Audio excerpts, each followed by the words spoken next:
UP में का बा। यूपी में योगी जी अखिलेश जी के काम को ही आगे बढ़ौले बा।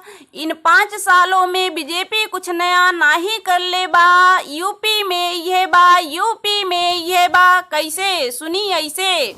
एक्सप्रेस वे, एम्बुलेंस सेवा, 112 नंबर, लैपटॉप योजना, हॉस्पिटल, सब योजना अखिलेश जी के बीजेपी कॉपी कर ले बा। और अब तो बाबा जी गड्ढा मुक्त यूपी से गड्ढा युक्त यूपी हो गईले बा। यूपी में का बा, यूपी में का बा। इन 5 सालों में कितने युवा के फॉर्म भरे के उम्र निकल गईल बा। उ सब युवा अब बेरोजगार हो गईले बा। घूसखोर अधिकारी के बोलबाला बा। शासन तो हर भ्रष्ट बा।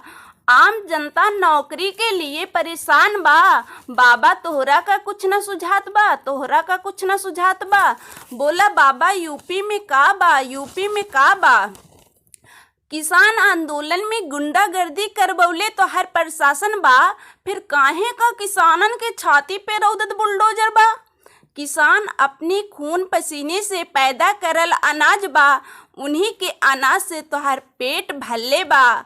पर तोहर सरकार किसानन पे लगावत गलत इल्जाम बा।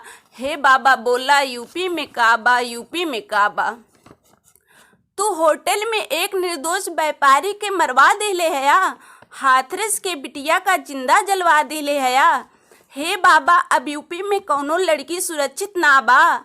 तो हर पुलिस प्रशासन काव करत बा। हे बाबा यूपी में का बा, यूपी में का बा। जय श्री राम के नारा बा। हर हर महादेव, राधे राधे अभी बाकी बा।